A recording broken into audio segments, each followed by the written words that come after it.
Help me hit 4,000 subscribers. Support the video with a like and share your thoughts in the comments. I read everyone. Thank you. I'd never been the kind of husband who checked receipts or tracked mileage. I trusted Claire completely. We'd been married 7 years, and in that time she'd never given me a reason to doubt her. She was confident, organized, the sort of woman who always had a plan for everything, from grocery lists to life goals.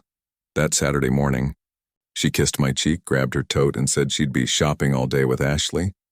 I told her to have fun, that I'd probably mow the lawn and watch the game. She smiled almost distractedly and left. The house was quiet after the door shut. I remember thinking how peaceful it felt. No perfume trails, no sound of heels clicking. Just the hum of the refrigerator and the buzz of the morning. I poured coffee, scrolled through some news, and texted my friend Jason about the upcoming match. Then out of nowhere, a thought flickered. Ashley's husband, what's his name again? It struck me because I'd never met him. Claire and Ashley were close, yet every time I'd suggested a double date, Claire brushed it off. He's not really social, she'd say. But the way she said it, too quickly, too tightly, always lingered in my mind. I don't know why, but I decided to text her. It was nothing suspicious, just a passing comment meant as a joke.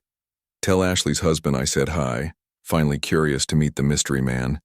I hit send, took another sip of coffee, and stared at the phone. 1 minute, 2 minutes, no reply.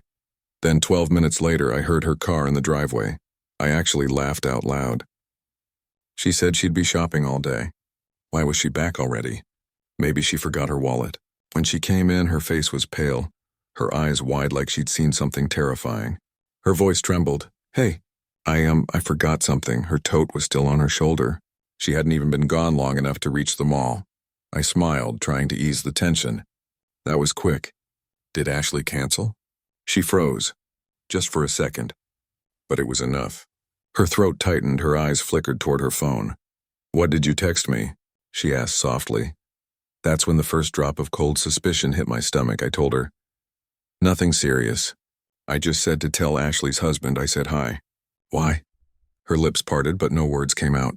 She blinked, looked down at the floor, then tried to laugh, an empty sound that didn't belong to her. Oh, that's funny, she said, but her voice was shaking. I watched her. Something inside me started piecing things together, fragments that never seemed connected before. The sudden weekend shopping trips, the new perfume she claimed Ashley recommended, the late-night phone calls when she'd step outside. I asked quietly, Claire, who's Ashley's husband? She didn't answer. Instead, she dropped her bag on the counter, keys clattering, and sat down like her knees had given out. The silence between us was heavy, almost physical. Finally, she whispered, you don't understand. That's the line people always say right before everything changes. I sat across from her. My voice was calm, maybe too calm. Then help me understand. Her eyes filled with tears. I can't. I made a mistake. I could feel the air thickening around me, like the house itself was bracing for impact. I waited. She kept staring at the wall, hands trembling. When she finally spoke, it came out broken. It wasn't supposed to mean anything. It just happened. I didn't react right away. My heart was hammering, but my mind felt detached, almost clinical. Who? I asked. She swallowed. Ashley's husband. His name's Ryan. I think I stopped breathing for a second. My text had detonated a hidden landmine. She'd thought I knew. That's why she came back so fast, to see how much damage she'd caused. To gauge if her secret was out, I stood up, leaned against the counter, and said quietly, you could have kept lying. She looked up, tears streaking down her face. I was going to end it, I swear. I just needed time. Time, I repeated. You had 12 minutes. That line came out sharper than I meant, but it landed like a knife between us. She started sobbing, apologizing, reaching for me, but I stepped back. Something inside me had already shut down. I didn't shout. I didn't throw anything.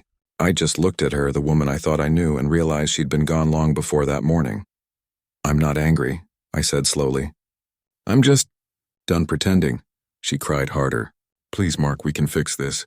It was stupid, it's over. I shook my head. You don't fix something that was never real. For a while, neither of us spoke. The clock ticked loudly on the wall. Outside, the wind moved through the trees, calm and steady, like the world hadn't just collapsed. Finally, she whispered, What are you going to do?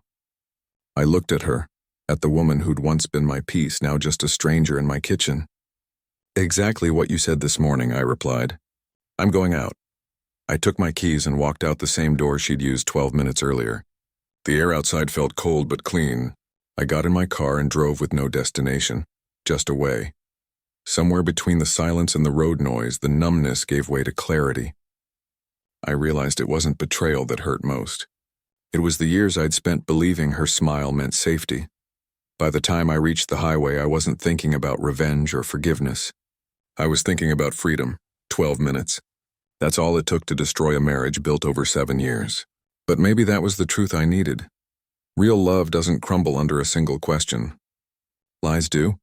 And as the city lights blurred past my windshield, I promised myself one thing. The next time someone says they'll be gone all day, I won't wait for them to come back.